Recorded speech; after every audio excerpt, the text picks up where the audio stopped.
그분의 그분의 행동, 그분의 생각, 그분의 말, 뭐 이런 것들에 대해서 일반인들보다는 조금 더 깊이 있게 봅니다. 이유는 이제 그냥 그분이 갖고 있는 이 달란트를 우리는 그냥 쓰자가 아니라 우리 회사의 어떤 경쟁력으로 활용하자 하기 때문에 저분이 어떤 강점을 갖고 있고 어떤 재능을 갖고 있지라는 것에 대해서 일반적으로 이력서 말고도 제가 따로 이렇게 한 번씩 봐요. 그래서 많이 놀라죠. 아, 저런 경험이 있었구나. 아, 저런 노하우를 갖고 계시구나 하는 것들을 제가 이제 알게 됩니다. 자, 그러면서 이제 우리가 궁극적으로 추구하는 것은 일반 조직 구조가 아니라 저는 계속 말씀드리잖아요. 동업 링크다. 어디까지 이 체인을 연결할 건데 저는 끝까지 가겠다가 제 생각이에요. 자, 지구상에 있는 인재들을 전부 뭘로 묶자? 동업 링크로 체인으로 묶어버리자가 제 생각입니다. 자, 동업을 하려면 가장 중요한 게 상대를 잘 알아야 돼요. 그리고 상대의 밸류를 알아야 됩니다. 자, 이게 무슨 말이냐면 상대의 현재 재능을 보는 게 아니고 현재 가지고 있는 이 사람의 지식과 생각과 능력을 미래에다 어떻게 대입할 건지를 우리가 보는 눈, 그걸 밸류라고 해요. 자, 기업도 그렇게 평가할 수 있지만 사람도 그렇게 평가할 수 있겠죠. 자, A라는 능력을 갖고 있는 사람을 차후에 미래 세대에 어떤 능력으로 이걸 활용할 건지 이제 이게 사실은 가장 중요한 능력인데 이렇게 저는 평생의 삶을 사람의 밸류를 보는데 저는 몰입했다고 봅니다. 자, 사람의 미래 가치를 잃는데 저기 누구냐? 저기 안 들어와 있네. 박병선. 자, 미래 가치를 잃는데 저는 투자를 했어요. 그래서 제가 평생을 아카데미를 한 겁니다. 제가 아카데미를 보험을 할 때도 했고 투자를 할 때도 했고 재무설계를 할 때도 아카데미를 했던 이유는 그들의 미래 가치를 정확하게 좀 표준화시켜주고 싶은 욕망이었던 거예요. 그러니까 내가 가지고 있는 능력, 내가 봤던 세상의 미래에 대한 어떤 상들을 그들도 같이 공유할 수 있는 그런 환경 조성을 하고 싶은 게 아카데미의 목적이었어요. 그래서 저는 두 가지의 원칙을 갖고 있습니다. 세상은 절대 내 아래에 내보다 유능한 사람을 둘 수 없다. 자, 세상은 절대 내보다 유능한 사람을 내 아래에 둘 수 없다. 그 말은 일반 피라미드 조직은 절대 성공할 수 없다. 이게 원칙이에요. 자, 내 밑에 내보다 유능한 사람을 둘 수 없다는 이야기는 결국 뭐다? 동업 아니고는 답이 없다는 이야기예요. 그를 동업자로 내가 프로포즈를 해야지 내 밑에 와서 일을 하라? 이거는 현실적으로 이제 앞으로 불가능할 것이다. 자, 그러면 그들을 동업자로 만드는데 가장 중요한 건 뭘까요? 일단은 내가 능력이 탁월해야 됩니다. 내가 2배 벌어서 그걸 나눌 수 있어야 돼요. 다시 얘기할게요. 자, 2명이 동업하는데 그 사람이 쉬고 있어도 내 혼자 2명 몫을 벌어서 그 사람 밥벌이를 챙겨줄 수 있는 능력이 있어야 이게 동업이 되는 겁니다. 동업은 그냥 의지하고 기대하면은 절대 동업이 되지 않아요. 그 사람이 잠시 숨고르기 하고 쉬고 있어도 나는 뭐 해야 된다? 2명 모가지를 내가 벌어서 그 사람의 그릇을 채워줘야 되는 게 이게 동업이에요. 자, 그래서 능력이 탁월해야 됩니다. 동업은 아무나 하는 게 아니에요. 동업을 주도하는 사람, 동업하자라고 제안하는 사람은 그 상대보다 능력이 2배가 있어야 된다는 이야기입니다. 내가 능력이 없는 사람이 상대에게 동업을 하자고 하는 것은 이거는 가문이슬이다. 이게 핵심이에요. 자, 그러면 나의 능력을 극단적으로 끌어올릴 수 있는 방법이 뭔데? 자, 이게 뭐다? 끊임없는 자기 통찰, 자기 고민이다. 내가 성장하지 않고서는 내가 상대보다 2배의 능력을 뛰어난 능력을 갖추기가 불가능하다. 그러면 통렬한 자기 점검을 통해서 뭐다? 나를 성장시키자. 그게 세션이에요. 그게 세션입니다. 자, 어쨌든 하루에도 몇십 배를 내가 성장할 수 있어야 되는데 그럼 도대체 뭘 성장해야 되느냐? 미래를 읽는 능력을 여러분들 실력을 키우셔야 돼요. 자, 미래를 읽는 능력. 이제 이게 사실은 실력이에요. 그럼 미래를 읽는 능력. 지금 볼까요? 제가 이제 기업 경영자를 이렇게 평가할 때 뭘 본다? 위기 극복 능력을 봅니다. 그의 창의력, 도전 의식, 경영 능력, 자본력 이걸 보는 게 아니고 뭐다? 분명히 그 회사에는 위기가 수차례 올 겁니다. 과연 그 위기를 이 오너인 CEO가 또는 오너가 어떻게 극복해낼지를 제가 물어보는 거예요. 자, 근데 그걸 물어볼 필요가 없어요. 이미 그 정신세계가 그 답을 가지고 있습니다. 자, 그 CEO의 그 오너의 정신세계에 이미 답이 있어요. 자, 여러분들 잘 보세요. 제가 다른 사람하고 좀 다른 거는요. 저는 위기 극복 능력이 탁월합니다. 이게 무슨 말이냐면 제가 마지막 세포 하나만 남아있어도 저는 다시 살아나요. 다 잘리고 모가지가 잘리고 손이 잘리고 다 잘려도 세포 하나만 있어도 저는 다시 태어납니다. 이게 제가 위기 극복 능력이에요. 무슨 말이다? 세포 하나까지도 절대 죽지 않는다. 마지막까지 다시 살아난답니다. 다시 살아난다. 또 나의 본질을 다시 만들어낼 수 있다. 이게 핵심이에요. 자, 그러면 우리에게 그런 확고한 신념이 어디서 나오는데, 확고한 신념이 어디서 나올까요? 세포 하나가 남아서 다시 살아나겠다는 그 확고한 신념이 어디서 나올까요? 이거는 미래의 상이 보이기 때문에 그렇습니다. 미래에 내가 만들 그림, 그 상이 보이기 때문에 세포 하나가 남아도 다시 살아나는 거예요. 이게 무슨 말이냐면 미래를 끌어당기는 힘, 그거는 뭐 어떻게 보면 상상력이죠. 상상력을 얼만큼 구체할 거냐, 얼마나 생생하게 현실화시킬 거냐, 이 능력이 최고의 능력이에요. 다시 얘기할까요? 자, 내가 세포 하나만 남아도 다시 살아날 수 있는 능력은 뭐 때문에 난다고 그랬어요? 미래의 상, 내가 미래 이루고자 하는 이 상, 이거를 얼마나 지금 땡겨와서 생생하게 상상하고 생생하게 인지하느냐, 이게 답이에요. 그러면 흔들 일이 없겠죠. 자, 내가 10년 뒤에 삼성보다 더 큰 그룹을 만들 것이고, 그 다음 뭐다? 수많은 그룹사, 결사 대표들과 함께 동업을 할 겁니다. 자, 그거를 그냥 단순히 상상하는 것이 아니고 아주 세부적인 사항까지 다 상상하고 있어요. A 계열사는 누가 맡고, B 계열사는 누가 맡고, 그 다음 개발은 어떤 제품이 개발되고 있고, 그 다음에 미래에 구글하고 어떻게 싸우고 있으며, 애플과 어떻게 싸우고 있는지를 상상을 하고 있는데, 아주 구체적으로 상상하고 있는데, 뭐가 두렵죠? 100% 손에 잡히는데, 100% 상상이 되고, 그게 현실로 내 피부에 와닿고, 내 몸에 와닿고 있는데, 뭐가 두렵습니까? 지금 단지 어려움, 지금 단지 우리가 재정적으로 좀 어려운 거, 현실적으로 어려운 게 이게 뭐가 문제가 되죠? 내가 5년 살다 죽을 것 아닌데, 내가 앞으로 남아있는 여명이 100년 이상 남아있는데 뭐가 두려워요? 조금 더 걸려서, 시간 걸려서 완성하면 어떻습니까? 아니면 우리 세대에서 못 이루고 우리 다음 대에서 그걸 미뤄준다고 해서 무슨 문제가 됩니까? 자, 이게 무슨 말이냐면 미래를 끌어당기는 힘, 이게 바로 뭐다? 이게 최고의 능력인 거예요. 자, 그러면 과연 우리는 그런 상상을 하느냐? 자, 왜 그런 상상을 하게 되는 줄 아세요? 왜 그런 상상을 하게 될까요? 저는 최금석 전무님이 저는 정주영보다 위대하다고 생각합니다. 그리고 스카우트 했어요. 그래서 제가 흔들리지 않는 겁니다. 내가 설령 좀 부족해도 최금석 전무님이 현대를 만들 거다. 만들어낼 거다. 우리 김태수 부대표 처음에 스카우트 딱 할 때 좀 제가 약간 가볍게 본 거 맞아요. 근데 가만히 보니까 이 양반도 내공이 장난이 아니네? 뭐 가만히 보니까 이병철 뭐 별로 부를 거 없어. 이분은 삼성을 만들어내겠네? 자, 그 믿음이 흔들리지 않는 거예요. 그 믿음이. 제가 흔들리지 않는 거는 그 믿음이 흔들리지 않습니다. 여러분들의 그 밸류가 제가 흔들리지 않는 거예요. 아, 저분은 저런 결과를, 저런 일을 완성시킬 수 있다라는 그 확신이 흔들리지 않습니다. 단지 본인만 흔들려요. 본인만. 이게 문제인 겁니다. 당사자가 흔들리고 있어요. 당사자가. 지켜봐주는 사람은 뿌리 끝까지 믿는데 당사자가 갈 때가 되어서 흔들려버려. 그래서 마음이 예석한 거예요. 내가 잘못 봤나? 이런 생각이 드는 거예요.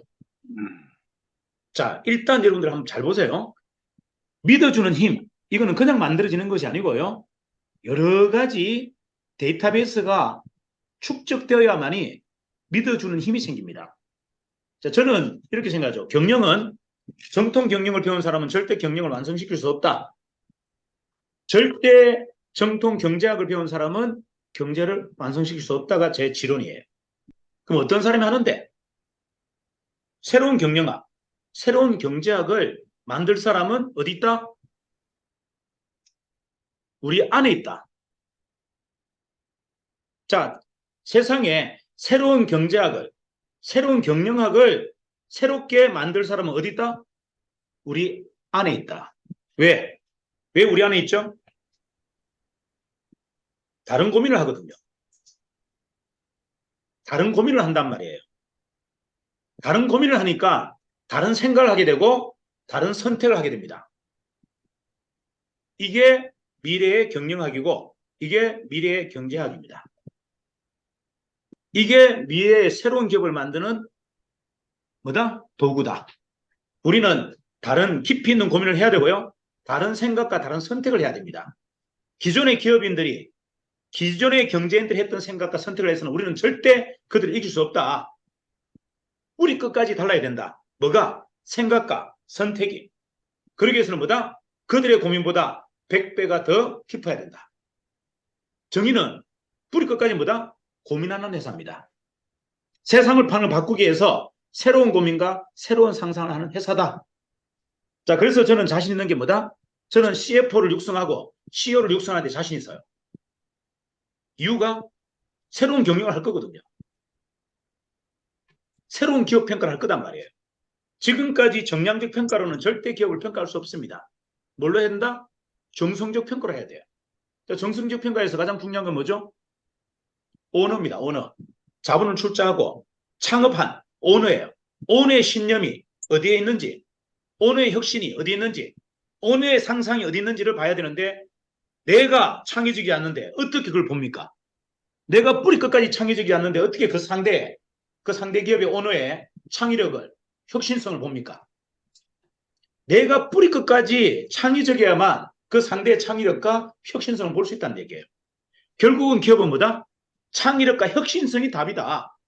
그걸 내가 보려면 내가 뿌리 끝까지 창의적이어야 된다. 자, 그러면 제가 한번 여쭤볼게요.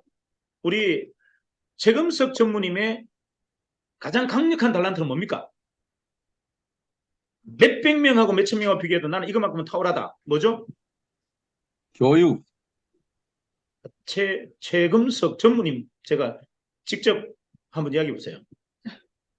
다시 한번 말씀해 주시고. 나는 수백 명, 수천 명하고 비교해도 나는 이것만큼은 가장 탁월하다. 이 뭡니까 이게? 세상에서 가장 유니크한 존재다. 뭐 좋습니다. 저 좋은데 본인이 늘 얘기하잖아요. 역발상의 발상으로 세상의 판을 뒤집자. 예. 이거는 아무도 요즘은 좀 바뀌었습니다. 바뀌었습니까? 그 바탕에다가 세상의 모든 가정에 모든 사무실에 큰 발생기를 까는 것이 비전이다. 정의의 비전이다. 그래서 많은 사람들이 자신의 어떤 미션은 그렇게 하면은 그거는 너무 얄팍해 보여요. 미션은 좀 여러분들 이렇게 추상적이어야 됩니다. 지금 그건 목표가 아니고 제가 여쭈었던 것은 미션을 묻는 거예요. 최금석 전무님의 미션이 뭐냐? 세상의 판을 바꾸는데 뭘로 바꾼다? 남들과 다른 사고로, 다른 생각으로 바꾸겠다는 거예요. 그래서 제가 정중히 이긴다고 했던 겁니다. 그런데 사무실에다가 큰 파동 발생기를 넣는다는 거는 그거는 아무나 할 수 있는 거예요. 아무나. 그거는 상상이 아니에요. 자, 뿌리 끝까지 상상적이어야 된다. 이해가십니까? 이게 우리의 저력이에요. 그 창의력이, 그 혁신성이 우리가 누군가의 미래 가치를 볼 수 있는 눈인 거예요.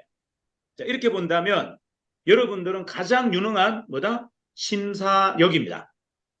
그래서 우리가 인베스트먼트를 하겠다 그랬고 여러분들을 심사력, 최종 책임자로 제가 발굴하겠다고 했던 거예요.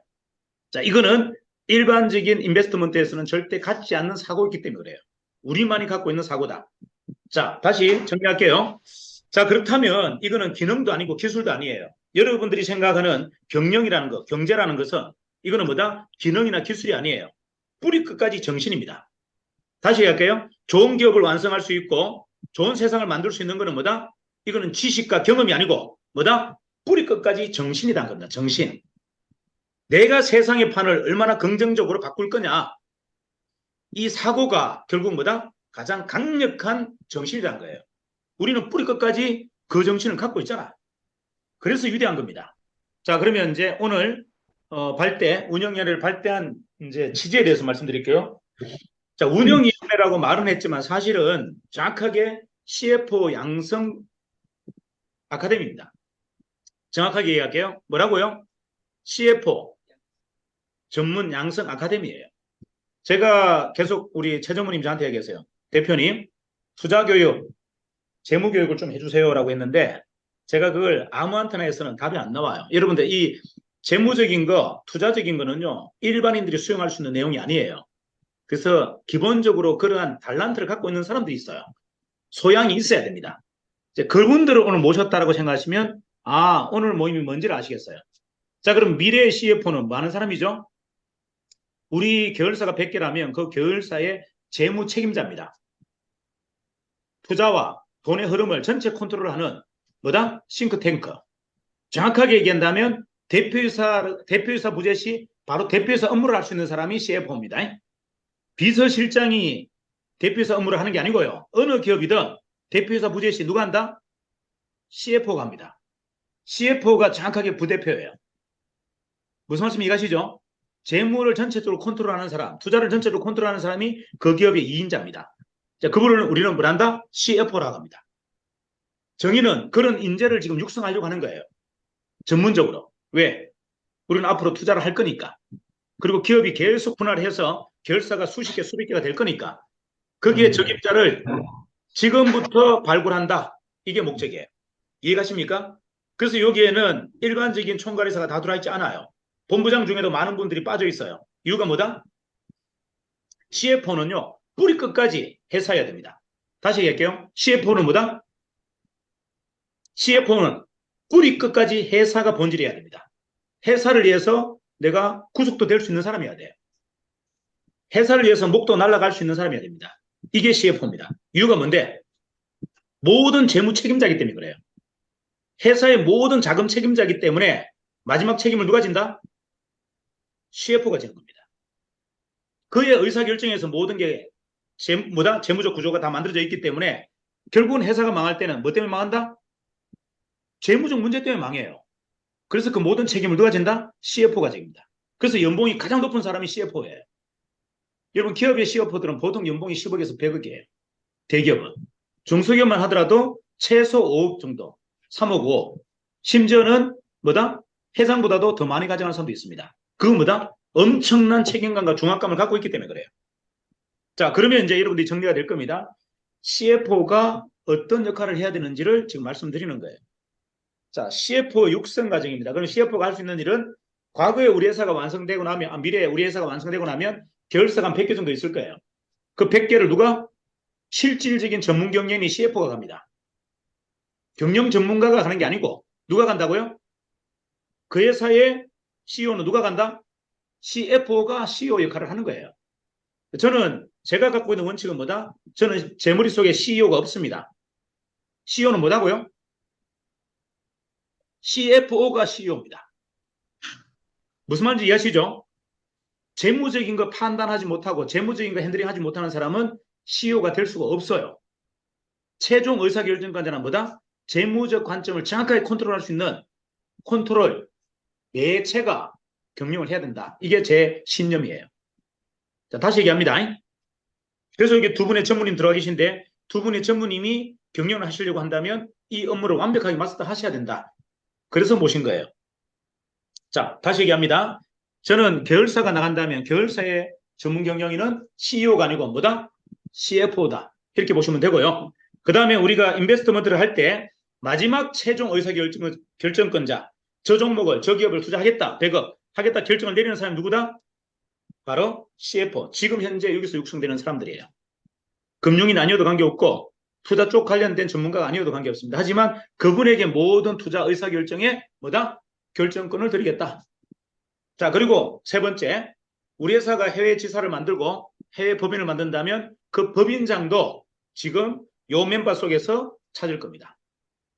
자, 무슨 말인지 이해하시죠?